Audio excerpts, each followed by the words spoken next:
Bonjour à tous, je m'appelle Estelle Abou et je vous souhaite la bienvenue sur Réel.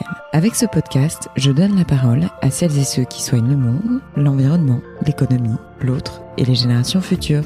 Par leurs actions, leurs entreprises, leurs pensées, leurs œuvres ou leurs visions, ces hommes et ces femmes contribuent d'une manière ou d'une autre au monde de demain et à celui d'aujourd'hui. Si vous aimez le podcast et que vous voulez me soutenir dans ma démarche, la meilleure manière de le faire, c'est de vous abonner sur la plateforme de votre choix, de mettre des étoiles là où c'est possible, de le commenter, de le partager, d'en parler autour de vous, sur les réseaux sociaux et dans la vie réelle. Alors je vous souhaite une très bonne écoute et on y va. C'est ce que Hannah Arendt appelait la banalité du mal. C'est-à-dire que, en fait, on peut tous être des monstres si on ne réfléchit pas à nos actions, aux conséquences de nos actions, et si on accepte tout simplement d'obéir à une injonction qui est peut-être stupide, mais qui vient de notre patron, notre chef, notre père, je ne sais pas. Donc il faut faire extrêmement attention aujourd'hui à notre responsabilité. Nous sommes responsables. Et donc il faut comprendre qu'est-ce que c'est que cette responsabilité, où est-ce qu'on l'exerce, comment ça peut se manifester dans notre vie de tous les jours. Comment est-ce qu'on va demain être plus éthique, plus fier de soi aussi, parce qu'on aura fait les bonnes choses, peut-être. Et donc, pour moi, c'est la dimension fondamentale. Moi, j'ai été très, très influencé, je suis encore sur le plan philosophique, par Hannah Arendt et par ce concept du mal ordinaire. Parce que ce que Hannah Arendt disait, en gros, c'est que Eichmann, principalement avec le procès Eichmann, elle disait, mais Eichmann, tout le monde dit que c'est un monstre. C'est pas un monstre. C'est un pauvre type. Et quand j'ai compris ça, pour moi, ça a été une révélation. Parce que nous sommes tous potentiellement des pauvres types. Les évolutions du monde du travail et du capital humain, sujets qui m'ont toujours passionné, sont actuellement au cœur des préoccupations. J'ai donc eu envie d'inviter un grand expert de ces questions. Comme de nombreuses personnes au parcours impressionnant, il est pourvu d'une grande humilité, outre son intelligence hors norme. Il a vécu et travaillé pendant plusieurs années dans de nombreux pays, dont l'Algérie, le Japon, la Belgique, l'Allemagne, l'Inde et les États-Unis. Il est président de l'Institut Boost Zone, un centre de recherche en stratégie et management. Docteur en sciences sociales et en management, il enseigne régulièrement à HEC, à l'ESCP, à l'INSEAD ou encore à l'EDEC. Il a été conseiller spécial du ministre du Commerce et de l'Industrie, membre du commissariat au plan, et il a également été directeur du marketing de Sony en France. Mais c'est pas fini, il a été partner chez McKinsey, cabinet de conseil en stratégie notoirement connu. Avec lui, on a parlé d'énormément de choses. L'épisode est plus long que ce que je m'étais fixé de faire, mais parce que c'était vraiment passionnant comme échange. Donc on a parlé de l'humain au travail et dans la société, d'intelligence artificielle, de neurosciences et du lien avec nos biais décisionnels, de fake news, de révolution biologique qui bouleverse notre relation au vivant, de modification d'ADN, d'écologie, d'éthique, de sens, de responsabilité et de son prochain livre sur le retour aux proximités. Je vous conseille, si vous le pouvez, de prendre un papier et un stylo, car vous allez assister littéralement à un véritable cours, non seulement brillant, mais utile. Allez, j'arrête de parler et je laisse la parole à Monsieur Dominique Turc.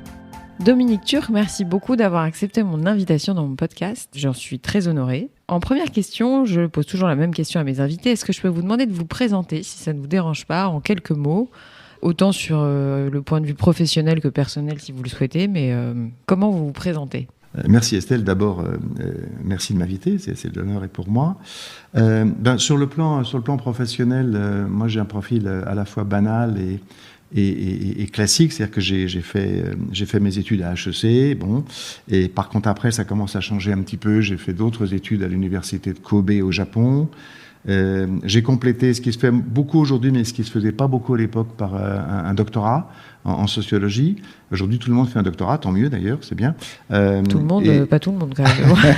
Non, mais de plus en plus de monde aujourd'hui fait un double diplôme.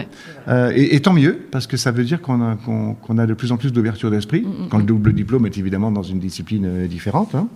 Et puis après, j'ai travaillé chez Sony, j'ai été prof à l'ESCP, à HEC, à l'INSEAD.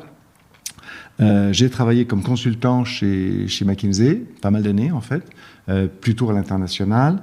J'ai dirigé la stratégie du groupe Manpower. Et puis en 2004, gros changement, j'avais un petit peu envie de faire vraiment autre chose. Et donc j'ai créé un centre de recherche autour À l'époque, c'était le management collaboratif et les réseaux sociaux. Et puis, j'ai travaillé beaucoup sur le digital. Et puis, aujourd'hui, je travaille sur toutes les grandes tendances qui vont bouleverser le management des entreprises demain. Je continue à enseigner un petit peu à Sciences Po, à l'ESCP de temps en temps. Ça, c'est la partie professionnelle. La partie perso, est assez simple aussi. Je suis père de 4 enfants. J'adore l'international, les voyages, les autres cultures, apprendre des langues, même si paradoxalement, je suis pas du tout doué pour les langues, mais c'est pas grave, j'aime faire ça quand même. Voilà. On peut reciter peut-être le nom de votre institut ? L'Institut Boost Zone Institute. Donc on a parlé de votre parcours, étudiant un peu dans l'âme quand même. Ah oui. Donc l'envie d'étudier en permanence, l'envie de se pencher sur des questions de recherche, etc. Du coup, ma question, c'est de savoir quels sont vos sujets de prédilection en ce moment, puisqu'il y en a eu beaucoup tout au long de votre parcours. On sait que forcément les ressources humaines, enfin je sais plus trop comment nommer ça, il y a des gens qui disent capital humain, enfin bon, il y a plein d'appellations possibles, mais on va dire que la problématique humaine est quand même au cœur de votre parcours. Ça l'est toujours. Est-ce que vous avez des grands sujets de prédilection du moment ? Pour moi, les grands enjeux sont effectivement toujours ceux qui concernent l'homme, l'homme au travail, l'homme dans la société, et donc les évolutions qui vont se passer. C'est vrai que ça a été le fil rouge, et ça l'est encore. Aujourd'hui, pour moi, les grandes questions, c'est pas le Covid. Je pense qu'on en a parlé trop. Il y en a marre du Covid. Le Covid a déclenché tout un ensemble de choses, mais au fond, c'est quand même du court terme. Bon, même si on aura d'autres pandémies derrière, c'est quand même du court terme. Donc, moi, ce qui m'intéresse, c'est ce qui arrive à long terme. Quelles sont les choses qui vont nous tomber dessus au cours des prochaines années, ou qui sont déjà en train de nous tomber dessus, et qui vont avoir des impacts considérables. J'en distingue plusieurs. D'abord, il y a des technologies qui sont en train de bouleverser le monde et qu'on n'a pas forcément autant vu. Donc, tout le monde parle du digital, mais pour moi, le digital, c'est passé, au sens où c'est déjà là. Tout comme le dit votre titre d'ouvrage récent, enfin récent non, c'était 2000... Il a 2 ans. Deux ans. Le poste de travail, il est voilà. le poste digital. Post-digital. Pour moi, on est dans le post-digital, c'est-à-dire un peu comme on est dans le post-électricité. On ne parle plus de l'électricité et de ses impacts. C'est ça. Elle est là, c'est normal. On n'imagine pas vivre sans. C'est pareil avec le digital.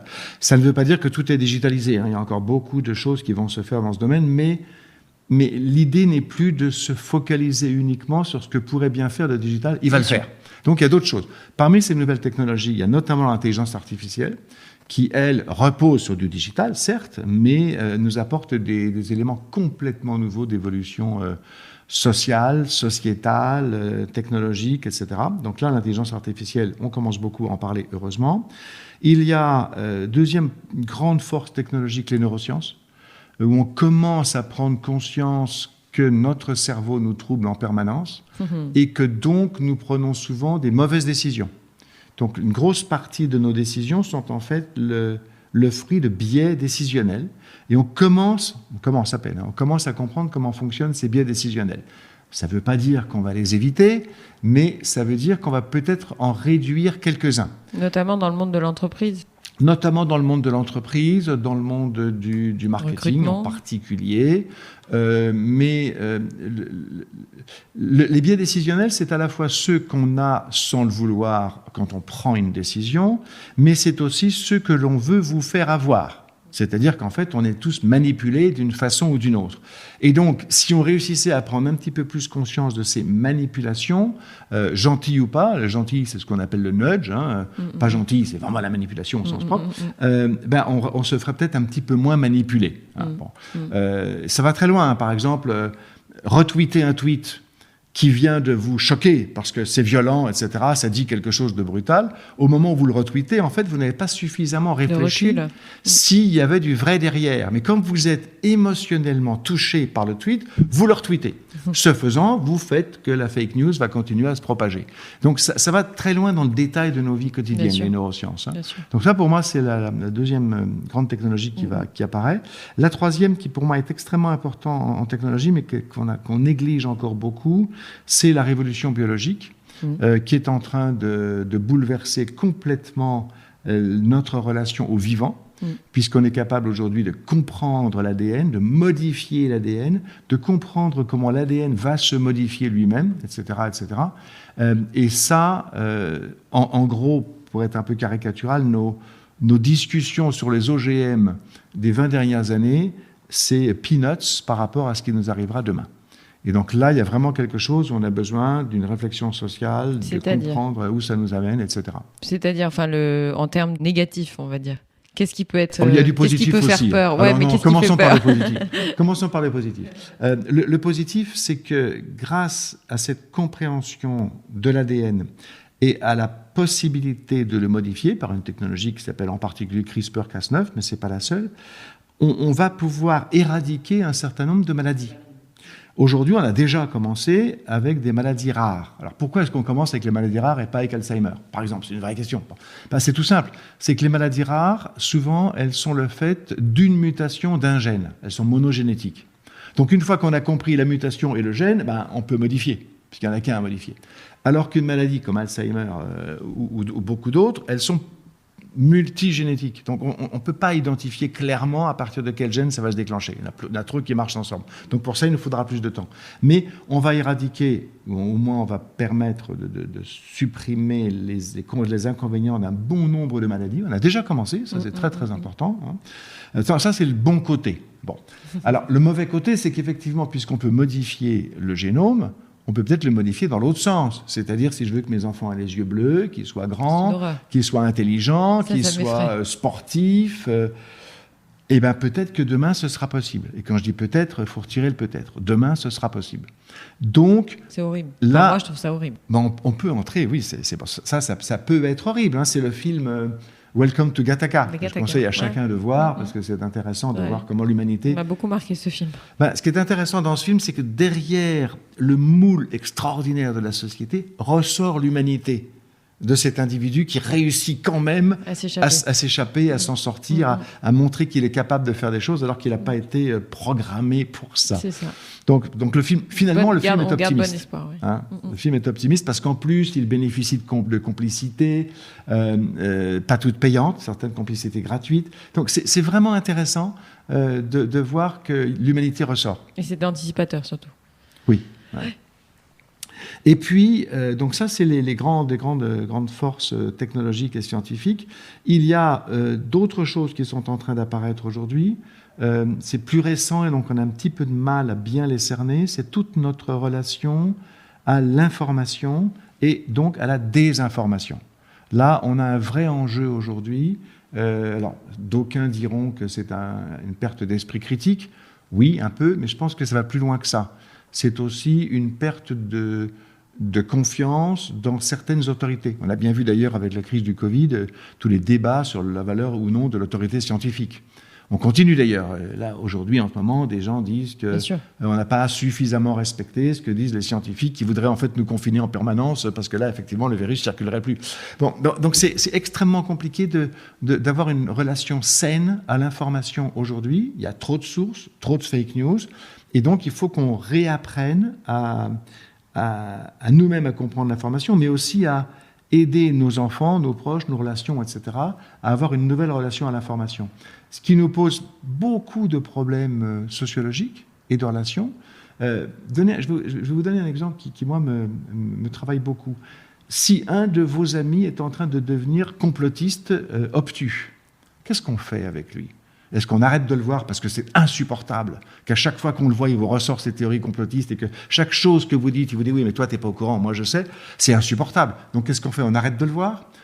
En arrêtant de le voir, on l'isole. Donc on lui retire encore plus de chance à un moment de sortir de cette théorie complotiste. Et donc c'est socialement, avec ses propres amis, ça devient extrêmement difficile. Qu'est-ce qu'on fait de nos amis complotistes ? Si on se sépare d'eux, ils vont être plus qu'avec des complotistes, donc on leur retire des chances. Si on reste avec eux, il faut une patience incroyable. Mais il ne faut pas chercher à les convaincre, ils sont convaincus par un autre côté. Donc il faut inventer une nouvelle relation. Moi j'avoue que j'essaie avec plusieurs personnes autour de moi, c'est très difficile. Inventer une nouvelle relation avec eux qui permet de garder un contact. Puis il faut un sacré courage intellectuel surtout, parce que tout le monde n'a pas envie. La plupart des gens se réunissent entre eux et parce qu'ils se ressemblent. Donc malheureusement, après j'ai pas dit que je le faisais. Mais après ils s'enferment. Le problème, c'est qu'ils s'enferment dans des bulles de filtre, dans des chambres d'écho. Moi, j'ai un peu l'impression que c'est c'est la quasi-totalité des gens. Après, il y a des exceptions, mais c'est vrai que les gens qui aiment la diversité au quotidien, il n'y en a pas beaucoup. Là, c'était plutôt, dans mon sens, c'était plutôt une question de fidélité. C'est-à-dire, si on a des amis, c'est un peu dommage de les laisser s'éloigner comme ça. Moi, c'est mon souhait. Moi, surtout que je ne fidélise que des gens qui m'enrichissent de leur diversité ou de leur différence. Mais c'est vrai que je ne crois pas qu'en ce moment, les gens, particulièrement en ce moment, aient envie d'émulation à ce niveau-là. Mais bon, il en faut. Mais donc la désinformation et l'information, mais ça passe aussi également par la remise en question des médias traditionnels, on va dire. C'est-à-dire qu'aujourd'hui, tout le monde est un média, tout le monde s'improvise influenceur, tout le monde il suffit d'un compte Twitter pour pouvoir véhiculer une information qui peut être fausse et relayée 1 millier de fois. Et ça, aujourd'hui, je vois pas alors peut-être qu'il y a des solutions qui viennent de la part des réseaux sociaux, où ils s'auto-limitent. Mais je vois pas trop comment on pourra aller contre ça, en fait. Contre la désinformation, c'est compliqué. Non, on pourra pas aller contre, il continuera à y en avoir. Ce qu'il faut espérer, c'est qu'on remonte un peu notre capacité de sens critique collective. Ça veut dire principalement éducation, et que les amis vous quittent pas si vous devenez complotiste. Et puis, je crois que ça va aussi se traduire, ça a commencé, on voit les signaux faibles, par un retour en plus ou à la place vers les médias traditionnels. C'est-à-dire que tous les médias traditionnels aujourd'hui ont commencé des politiques de chasse aux fake news. Que vous preniez Libération, Le Monde, France Info, France Inter, tout le monde a... Sauf les chaînes d'infos continues. Voilà, sauf les chaînes d'infos continues, mais elles sont quelque part aussi une façon de propager quelques fake news, malheureusement. Quoique France Info a son... Oui, c'est le service public. C'est le service public. Ouais. Et donc, je pense que ce que j'espère, c'est qu'une sorte de mentalité pourrait se développer par laquelle on irait faire du fact-checking plus facilement. Aujourd'hui, c'est pas très très dur de faire du fact-checking, mais il faut avoir envie de le faire. C'est ça le problème. Il faut être motivé. Ouais. Et c'est là où on revient sur les neurosciences. Si une fake news m'a choqué émotionnellement, j'ai pas envie de faire du fake news. Parce que je suis choqué, donc je suis dans un état émotionnel où mon esprit critique a considérablement baissé. C'est mon cerveau reptilien qui revient et qui dit « je suis en colère parce qu'on m'a dit ça ». C'est pas « est-ce que ce qu'on m'a dit est juste ?»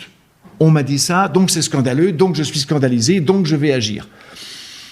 Et ça, ce serait bien que, notamment grâce aux neurosciences, on reprenne conscience que nous nous faisons manipuler par notre cerveau.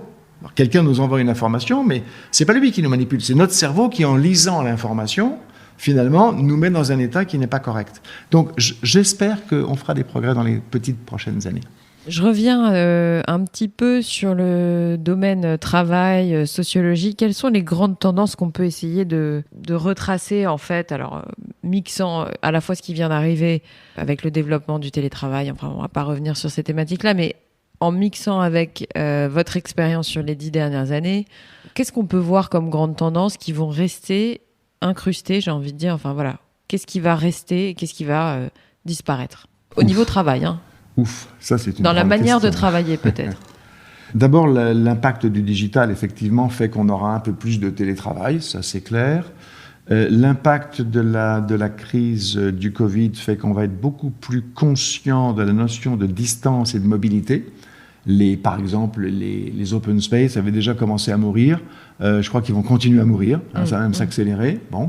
Mais on va inventer autre chose. Mais la notion même de bureau, c'est-à-dire que moi, est-ce que demain, il y aura des lieux de bureau ? Et la phrase dit « je vais au bureau ». Moi, ça me paraît un peu, comment dire ? Oui. Un peu has-been, en fait, non ? Non. Ça ne sera pas la même chose, on n'ira pas forcément en même temps, on n'ira pas forcément de façon aussi régulière. Et en plus, les bureaux seront beaucoup plus accueillants. Mais ce qu'a révélé la crise du Covid aussi, c'est qu'on ne peut pas travailler uniquement en télétravail. C'est insupportable. Il y avait une phrase du sociologue Dupuis, il disait « on ne se fait pas d'amis en télétravail ». C'est très juste. On ne se fait pas d'amis en télétravail et on n'arrive pas à intégrer un nouvel arrivant dans une équipe en télétravail. C'est horrible.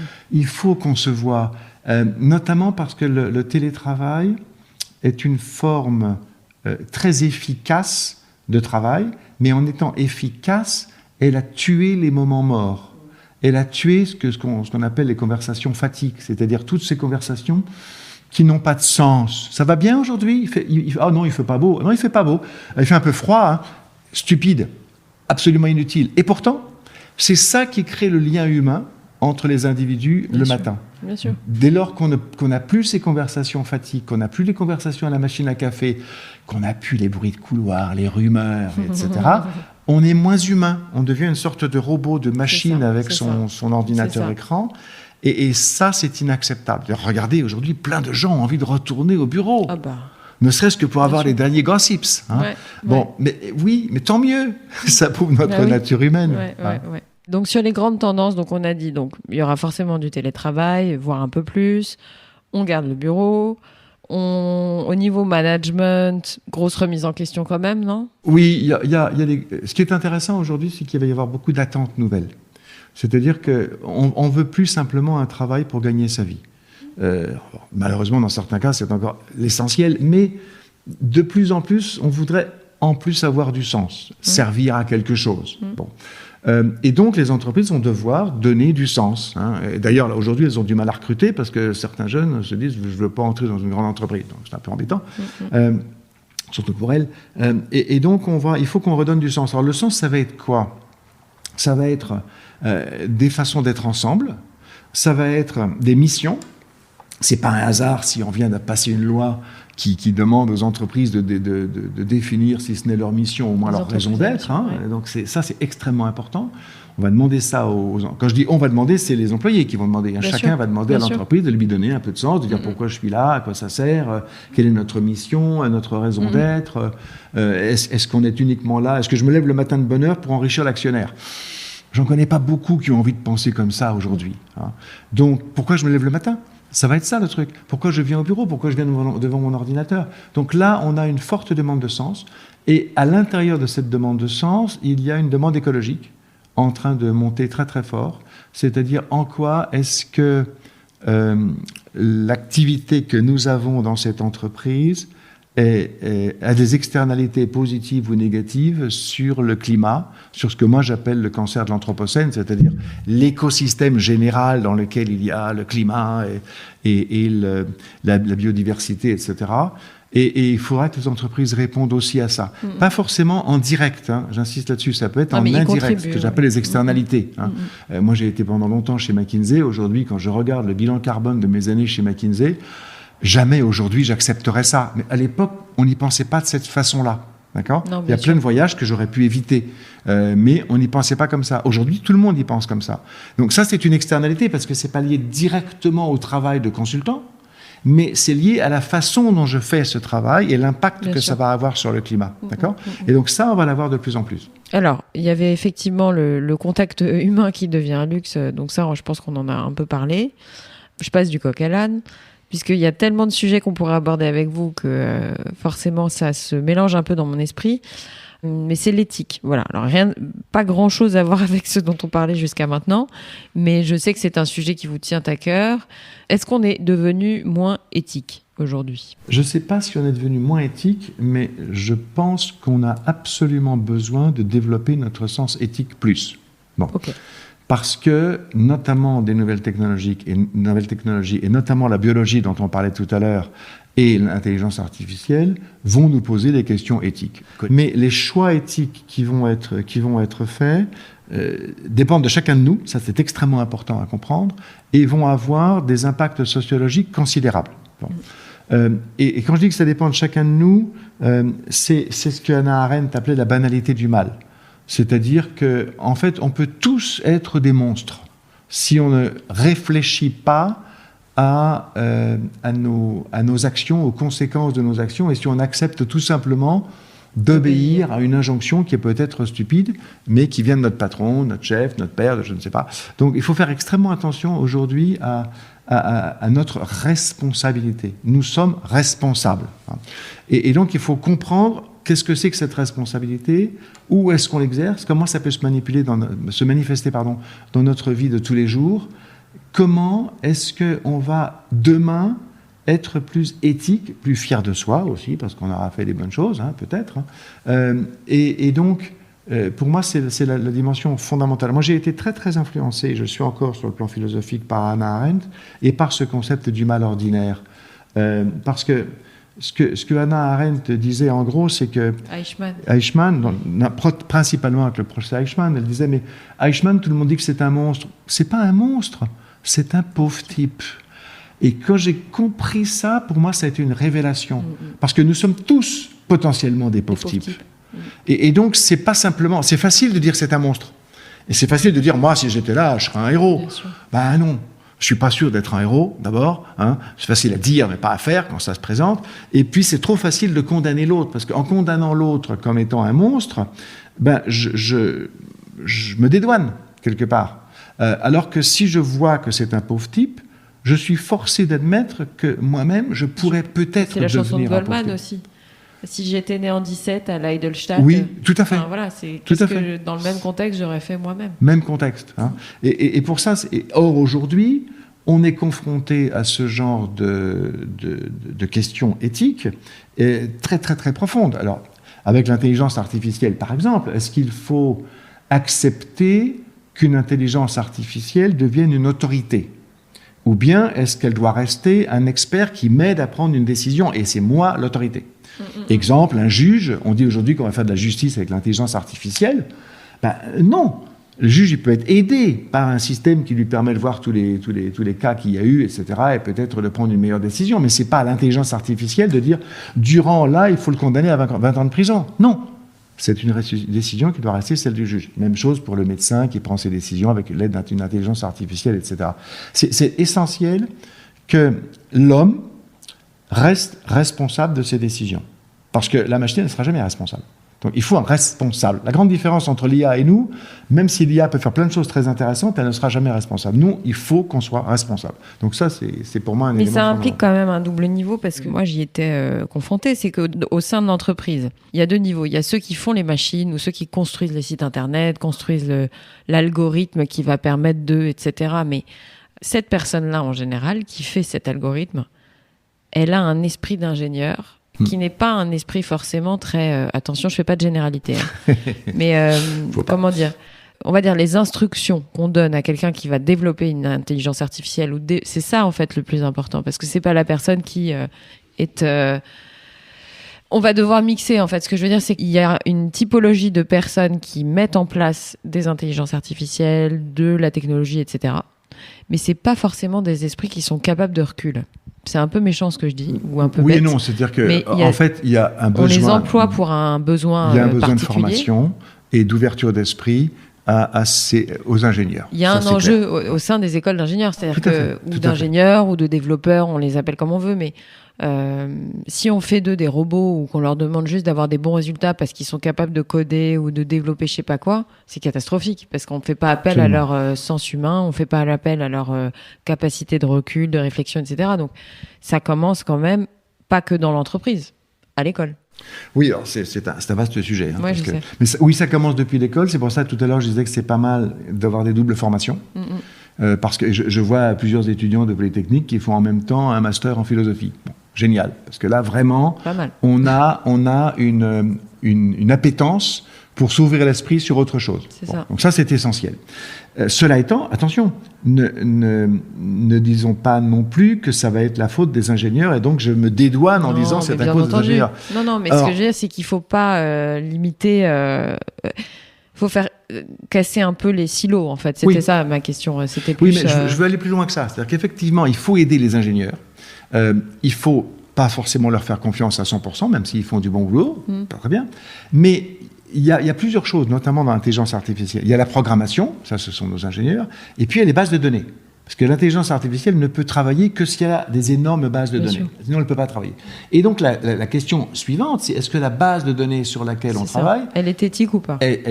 Éthique, représentative, whatever. Est-ce que je me base sur une bonne base de données ou pas ? Et puis, dernier point, surtout qui est le plus important de tous, moi qui prends une décision à partir de ce que me suggère l'intelligence artificielle, est-ce que j'ai gardé mon libre arbitre ? Bien sûr. Et c'est là où l'entreprise, en fait, moi, me pose un problème. C'est-à-dire, je vais donner un exemple très, très concret. Je suis conseiller bancaire. J'ai un client qui me demande un crédit, je connais bien, c'est un vieux client de la banque, j'ai tous ses dossiers sur mon ordinateur à côté de moi et j'ai une intelligence artificielle qui me dit non, il ne faut pas lui prêter, il y a trop de risques. Qu'est-ce que je fais ? j'obéis à l'intelligence artificielle, ou finalement, M. Durand, je le connais bien, il fera des efforts, il a envie de se battre, il va rembourser. Je lui prête quand même. D'accord ? Autrement dit, j'exerce ma responsabilité contre l'intelligence artificielle. Parfait. Le gars ne rembourse pas. Qu'est-ce que me dit mon patron ? Est-ce que mon patron me dit « Ouais, tu as eu raison, tu as exercé ton sens de responsabilité, tu lui as donné un crédit », ou bien est-ce qu'il me dit « Écoute, la prochaine fois, tu respectes ce que te dit l'intelligence artificielle, et puis sinon, tu te fais virer ». Donc, on voit bien que l'entreprise, en fait, ici, c'est plus que simplement la décision d'un individu. C'est tout le système qui est au-dessus. Est-ce qu'on est capable, dans ce système-là, de mettre en place des vraies responsabilités humaines. Bien sûr. On le voit en recrutement, on le voit en décision de prêt, on le voit en décision médicale, on le voit dans plein de domaines, en décision juridique. L'important ici, c'est que l'homme garde sa responsabilité et que ceux qui sont en charge de celui qui a la responsabilité acceptent qu'il ait gardé cette responsabilité. Et là, c'est pas gagné. Je suis plus inquiet, en fait, de certains managers que des ingénieurs qui font les systèmes. Parce que les ingénieurs, on peut les sensibiliser, ils sont très sensibles en ce moment au biais des bases de données, ils sont très sensibles au biais des algorithmes, ils travaillent beaucoup dessus, il y a beaucoup d'ingénieurs qui travaillent sur ces biais. Sont-ils suffisamment sensibles au biais de la hiérarchie ? J'en suis pas sûr. Donc vous m'avez donné la possibilité d'avoir accès à votre prochain ouvrage qui parle de proximité au pluriel, point d'exclamation. Ça concerne les générations futures, notamment. Ça concerne quand même notre économie au sens global. Ça touche énormément de sujets. Mais c'est vrai qu'il y a eu des points saillants qui m'ont alerté, entre guillemets, sans trop révéler ce qu'il y a dedans. J'appelle bien entendu à le lire dès sa parution, qui sera pour quand d'ailleurs à peu près ? Probablement à la fin de l'année. Il y a encore pas mal de travail à faire dessus. Ok. Voilà, donc c'est un enjeu à la fois toujours pareil, sociologique et économique. Mais est-ce qu'on peut parler de l'homme qui s'est transformé en robot et qui de fait a perdu une forme d'autonomie en fait ? Mais à la fois ce qu'on disait d'autonomie de pensée, parce que c'est finalement le robot qui pense à la place de... Enfin, on va pas revenir sur tous les débats sur les réseaux sociaux, etc., sur notre incapacité à réduire notre luminosité d'écran pour être moins appelé à cliquer sur Instagram ou sur Facebook, etc. Enfin, tout ça, on les connaît. Mais c'est l'autonomie à la fois de pensée, mais l'autonomie économique, l'autonomie au travail, etc. Donc on s'est tous un peu transformés comme en robots, mais de fait, ça a des conséquences sur notre vie personnelle, notre vie de famille, les modèles éducatifs.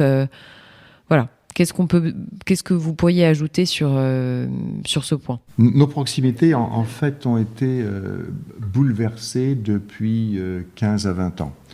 Le digital, en grande partie, et les réseaux sociaux, en une autre partie, ont complètement changé la façon dont nous sommes en proximité les uns avec les autres. La conscience écologique, elle, a changé notre proximité avec la nature, et avec notre santé en particulier. Mais restons sur la partie relation avec les autres.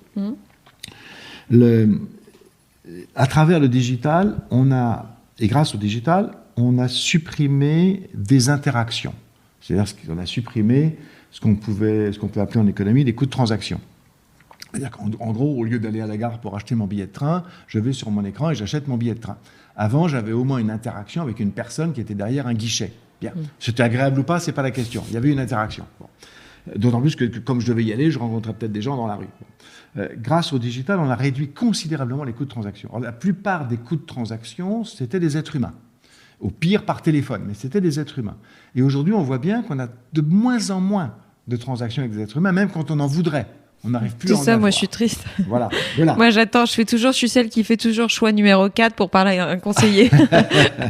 Oui, mais parce qu'on a envie de parler à un conseiller. Bah oui. Et quelquefois, le conseiller est devenu lui-même un robot parce qu'il suit un script sur un écran qui lui est indiqué et il n'écoute pas ce qu'on lui dit. Le chatbot. Le chatbot, ça peut être un chatbot artificiel, ça c'est une intelligence artificielle, mais ça peut être une personne qui suit son script sur l'écran. J'ai beaucoup travaillé avec et pour des centres d'appel. Ils ont un script à suivre. Alors, s'ils arrivent à être suffisamment intelligents et ils s'en sortent un petit peu, la Maïf a supprimé les scripts, par exemple, de façon à ce que les gens se mettent à l'écoute. Ils sont compétents, donc ils peuvent se mettre à l'écoute de la personne et puis ils peuvent répondre. Et du coup, c'est devenu beaucoup plus humain. Là, sinon, on a souvent accès en fait à un robot, une personne qui est devenue un robot.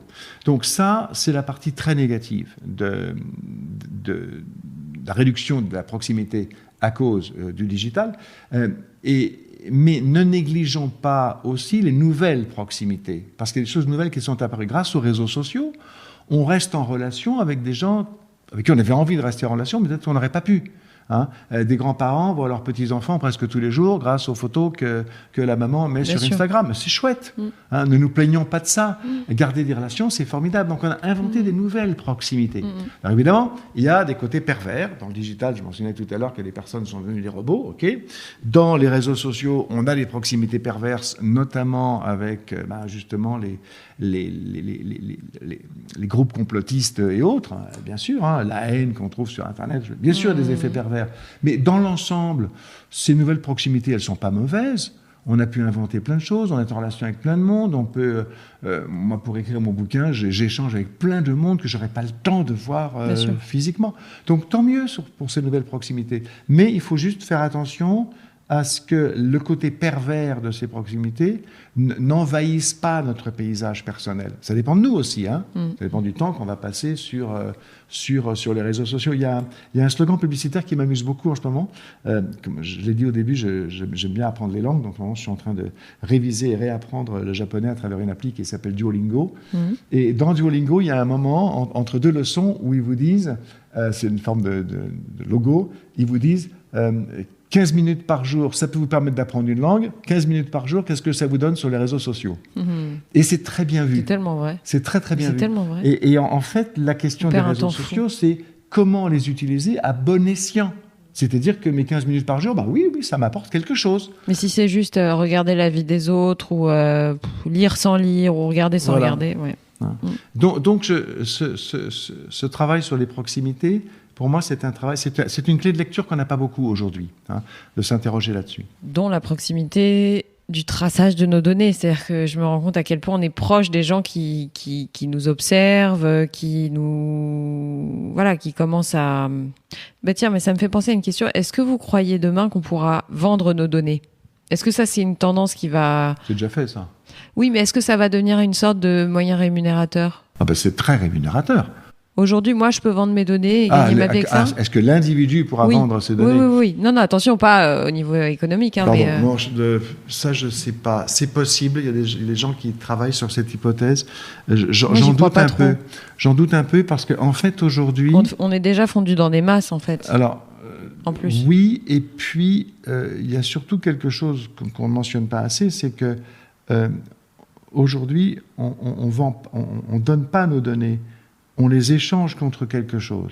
C'est-à-dire que je ne paye pas pour avoir un mail chez Google. J'ai tout le système de mail de Google, entre guillemets, gratuitement. C'est pas gratuit. Je le paye avec mes données. D'accord ? Même chose pour le moteur de recherche. Même chose pour à peu près toutes les choses qui sont soi-disant gratuites. Rien n'est jamais gratuit. Si c'est gratuit, c'est que c'est vous qu'on vend, disait un publicitaire bien connu. Ouais. Et donc, la question est de savoir, est-ce que c'est le bon prix ? D'accord ? C'est ça. Est-ce que le fait que mes données soient vendues, pour que j'ai moi l'usage d'un software ou autre, est-ce que c'est le bon prix ou bien est-ce que ça va trop loin ? Et en fait, le RGPD et autres ont dit attention, ça va un peu trop loin. Donc revenons en arrière. Et du coup, on va avoir demain des softwares ou autres qui vont dire si vous voulez utiliser, c'est gratuit si vous voulez, mais là on va utiliser vos données, et si vous voulez pas qu'on utilise vos données, il faut payer. Et pourquoi pas ? Mais du coup, c'est nous qui allons payer, d'accord ? Pour que nos données ne soient pas exploitées. Donc là, alors en fait, je suis beaucoup plus inquiet d'autres choses aujourd'hui en ce qui concerne les données. C'est que nos données digitales, que ce soit notre double digital, voire notre triple digital, c'est-à-dire ce qu'on peut prévoir de ce qu'on va faire demain, c'est embêtant, mais on y est. Ce qui me gêne plus, ce sont nos données biologiques. C'est-à-dire que notre ADN, il est unique. Et bientôt, il va être disponible. Donc, si nos données biologiques sont disponibles, là, c'est beaucoup plus embêtant. C'est-à-dire, c'est les données biologiques. C'est-à-dire que là, par exemple, avec ce qui s'est passé sur les tractations sur le vaccin, etc., notamment. Alors, ça, c'est un début de la discussion. Ouais. Oui. Est-ce que nos données biologiques, à quoi vont-elles servir, en gros ? Je vais prendre quelques exemples. Aujourd'hui, si on détecte dans mon ADN que je risque d'avoir un cancer de ceci ou de cela, à la limite, ça peut m'arranger. Mais si mon assureur le sait, là, ça Ou mon m'arrange déjà banquier. beaucoup moins. Ou D'accord ? le banquier, ouais. Ou le banquier. Bon. Et là, on est encore dans des domaines qu'on peut encore contrôler aujourd'hui. Je ne sais pas combien de temps on pourra contrôler notre ADN. Et du coup, ça peut vouloir dire qu'un employeur quelconque pourra demain dire non, je ne vous prends pas parce que votre ADN ne me convient pas. Hein. Et après tout, ça pourrait être son droit. Aujourd'hui, il a le droit de dire je ne vous recrute pas parce que vous êtes alcoolique. Bon, demain, je ne vous recrute pas parce que vous risquez d'avoir telle maladie ou parce que vous avez tel type d'addiction qui peut apparaître ou whatever. Et donc là, ça commence à être un petit peu ennuyeux. Est-ce que c'est pas déjà le cas, en fait? Moi, j'ai entendu parler d'histoires atroces dans des entreprises dont je ne citerai pas le nom, mais c'est arrivé à des amis à moi, où elles se sont vues témoins de scènes où on a viré quelqu'un parce qu'on venait d'apprendre qu'elle avait un cancer, etc. Moi, j'ai déjà entendu ça. Ça, c'est pas nouveau. Hein. Voilà, donc c'est pour ça que je veux dire, c'est que finalement, c'est pour ça qu'il y a des gens aujourd'hui qui ne peuvent pas parler de leur cancer, d'ailleurs. Ben oui. Parce qu'ils se disent, oulala, si ça se sait, c'est ça. Je vais avoir des ennuis, je risque de perdre mon job, etc. Oui, c'était déjà là. Mais à partir du moment où ces données vont être de plus en plus disponibles, c'est terrible. C'est là où on va avoir et en un problème. prédiction même, alors que c'est peut-être pas forcément le cas. Tout à fait. Alors ça peut être en état actuel, mais ce qui est intéressant dans la génétique, justement, c'est qu'on commence à avoir des taux de prédiction. C'est pas à 100%, hein, mais il y a, disons que ce que nous permet de dire la génétique sur certaines analyses, c'est qu'il y a un risque plus grand chez vous que chez les autres d'avoir telle ou telle chose. Voilà. Alors, il y aura plein de côtés positifs derrière ça. Hein. Oui, on en parlait tout à l'heure, voilà. À savoir de nous éviter mais il y aura maladies. des côtés négatifs dès lors, parce que ces données-là, contrairement aux données digitales, il n'y a pas moyen de les effacer. Hein. Notre ADN, il est là pour toujours. Oui. Hein. Ouais. Il n'y a pas moyen de les effacer, il n'y a pas moyen de tricher avec. Il y a pas, bon. Donc là, moi, c'est quelque chose qui m'inquiète un petit peu plus, malgré tous les aspects positifs. Mais du côté vente de données, oui. Bien sûr. Je reviens donc à cet ouvrage qui s'appelle Proximité. Il y a une phrase qui m'a marquée dans le sommaire, c'est les enfants n'appartiennent plus à leurs parents, les entreprises n'appartiennent plus à leurs actionnaires. Il y a 2 révolutions coperniciennes en cours. Est-ce que vous pouvez développer un tout petit peu? Oui, alors d'abord, le titre, c'est pas encore définitif, ça dépend de l'éditeur, on n'est pas encore 100% d'accord. Mais c'est l'idée générale, quoi. L'idée générale, c'est l'évolution des proximités et pourquoi il faut qu'on change à cause de l'évolution des D'accord. proximités. Bien. Alors, alors c'est une phrase un peu amusante en quelque sorte. Les enfants n'appartiennent plus à leurs parents, ça fait un certain temps qu'on le dit déjà, mais il y a eu quand même un gros changement au cours du XXe siècle, où les enfants, début du XXe siècle, étaient encore censés rendre leurs parents heureux, un peu comme dans la Comtesse de Ségur, et fin du XXe siècle, l'enfant était le roi, et c'était les parents qui devaient le rendre heureux. Bon, on avait quand même là un gros changement. Aujourd'hui, on va beaucoup plus loin, c'est que les enfants, ils disent, mais attendez, moi, même votre génération, j'en veux plus, ce que vous avez fait, j'en veux plus, vous êtes des boomers, c'est vous qui avez sali le monde. Donc, il y a une vraie demande aujourd'hui des ados, on voit bien le phénomène Greta Thunberg, hein, qui est un vrai enjeu social, qu'on ne reconnaît pas assez, y compris sur le plan politique. Bon, ça, c'est le côté enfant.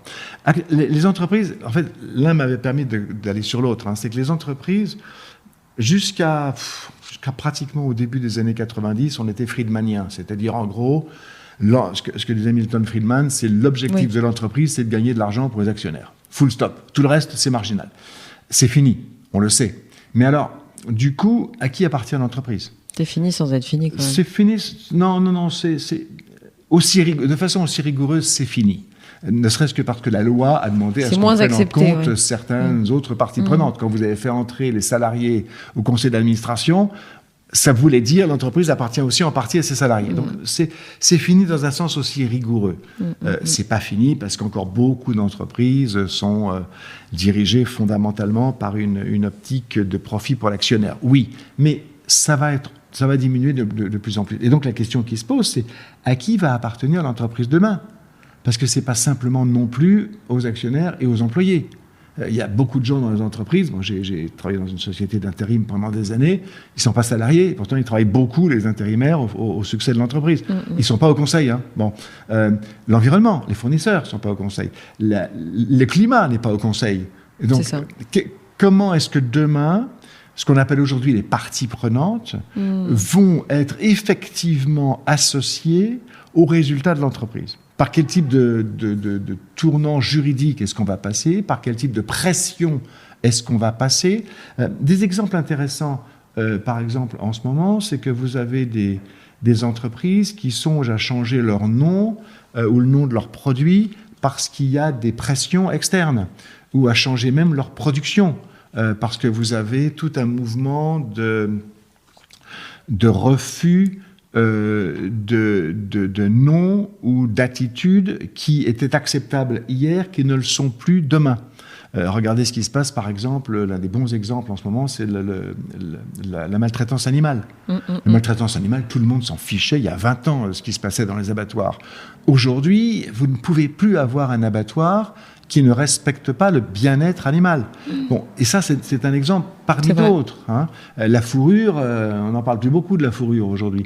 Et donc, il y a plein d'éléments comme ça qui arrivent de l'extérieur et qui disent à l'entreprise, attendez, si vous ne changez pas ceci ou cela, dans votre business model, dans les noms que vous utilisez, dans vos comportements en recrutement, dans votre nombre de femmes au conseil, etc., eh bien, la société ne va pas l'accepter. Alors, dans certains cas, ça passe par les pressions de la société. Dans d'autres, ça passe par le juridique. Hein. Mais dans tous les cas, l'entreprise est obligée aujourd'hui de tenir compte des parties prenantes. Ça, pour moi, c'est nouveau, c'est très important, et ça va bouleverser toute la gouvernance dans les 20 ans qui viennent. Ça a déjà commencé, mais ça va s'accélérer. Je pose tout le temps les mêmes questions à mes invités en fin d'interview. C'est un coup de cœur et un coup de gueule récent. Alors, coup de cœur, ça peut être... Alors, vous pouvez ne pas en avoir, hein, bien entendu, mais ça peut être un livre, ça peut être un film, une série, une musique, une rencontre, peu importe. Et le coup de gueule, pareil, pas obligé d'en avoir. Alors, coup de cœur, coup de gueule, c'est quand même une question difficile. Le coup de cœur, c'est probablement un bouquin que j'ai lu récemment, qui s'appelle L'Arbre-Monde, de Richard Powers, très très bien traduit en français. J'en ai entendu parler. Extrêmement émouvant. C'est un gros bouquin qui montre en fait la personnalité de l'arbre, des forêts, du monde végétal et de sa relation à l'homme, si l'on peut dire, parce qu'il est tellement supérieur à l'homme que c'est pas vraiment une relation d'égal à égal, même si l'homme lui fait beaucoup de mal. C'est un bouquin extrêmement poétique, c'est construit comme un roman. Donc on pourrait appeler ça un roman écologique, mais c'est surtout un mélange de poésie et de... il y a une intrigue ou deux, mais c'est pas ça qui compte. C'est en fait une énorme Magnifique. Poésie au service de l'arbre. Donc ça, ce serait mon coup de cœur. Très belle découverte. Mon coup de gueule, il est un peu continu malheureusement. C'est le constat de la lenteur à laquelle nos dirigeants, et peut-être nous-mêmes d'une certaine façon, dans toutes nos positions, prenons conscience du cancer de l'Anthropocène.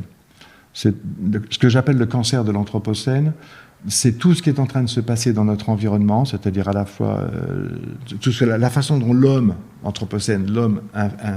influe a de l'influence sur l'avenir de la Terre, donc Anthropocène, l'époque de l'homme où l'homme a modifié la Terre.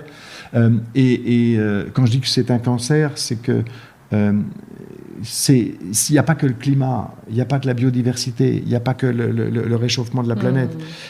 Cet ensemble-là est le dérèglement de notre écosystème. Et là, on a pas mal d'ONG qui en parlent de tous les côtés, mais au fond, il y a une très grande lenteur à ce qu'il va falloir faire, ce qu'il faut faire, passe dans l'esprit des dirigeants. Et peut-être pas que chez eux. C'est là où moi, ça fait... Peut-être un peu plus haut. Un peu plus haut et un peu plus bas. C'est-à-dire qu'en fait, c'est extraordinairement complexe. Donc je ne voudrais pas que ce soit un jugement de valeur. Quand on veut mettre une taxe carbone pour qu'on utilise moins d'essence, ce qui est une bonne décision écologique, c'est une très mauvaise décision sociale. Puisqu'il y a des gens qui disent moi j'ai envie d'utiliser ma voiture, j'ai envie d'en profiter, etc. Et donc, je ne peux pas leur forcer, on ne peut pas mettre dans la tête des gens quelque chose qui ne peut pas y entrer, tout simplement parce que ce n'est pas dans leur quotidien et qu'ils ont envie de vivre.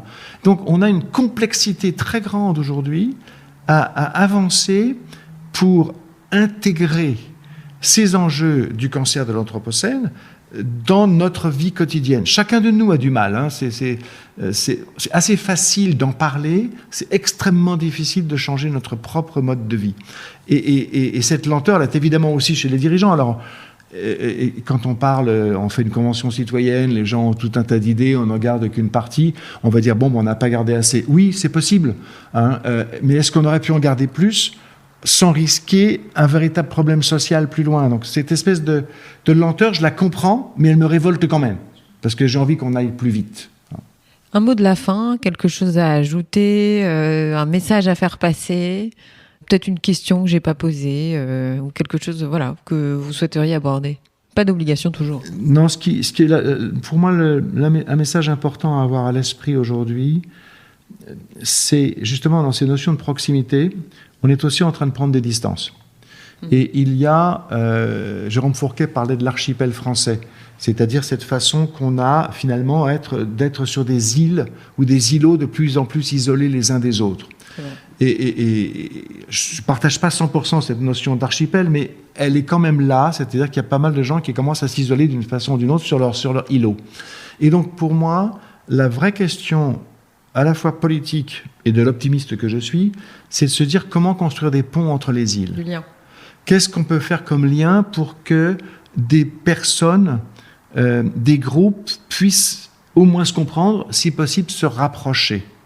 C'est pour ça tout à l'heure que je disais que si j'ai des amis complotistes, j'essaie de garder le contact quand même. C'est des métiers d'avenir, ça, puisque moi, j'observe quand même beaucoup d'entrepreneurs sociaux, entre guillemets.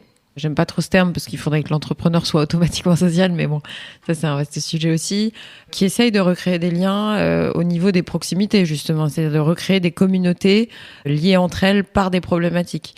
Typiquement les mamans. Typiquement les gens qui vivent dans les mêmes quartiers, ou encore, je sais pas moi, des entrepreneurs qui souffrent de solitude. Bon, voilà, mais j'ai un peu le sentiment qu'il y a au sein, pour le coup, des entrepreneurs, des gens qui ont envie de faire en sorte de rapprocher les gens. Donc je suis pas persuadée que ça puisse venir du gouvernement, pour le coup. J'y crois pas trop. Mais ça viendra certainement de la société civile. Il y aura des initiatives des pouvoirs publics à prendre en charge, c'est évident. Mais c'est pas de là que ça va venir. Ça va venir de chacun d'entre nous. Et ça va venir des groupes qu'on peut avoir envie de créer pour que des gens puissent se rencontrer. Ça vient des activités culturelles qu'on peut avoir. Ça vient des relations qu'on peut garder avec des gens qui sont un peu différents de nous, etc., etc. C'est un gros effort personnel, en fait, avant d'être un effort gouvernemental. Merci beaucoup, Dominique Turc. À bientôt et bonne publication du prochain ouvrage. Avec plaisir, merci.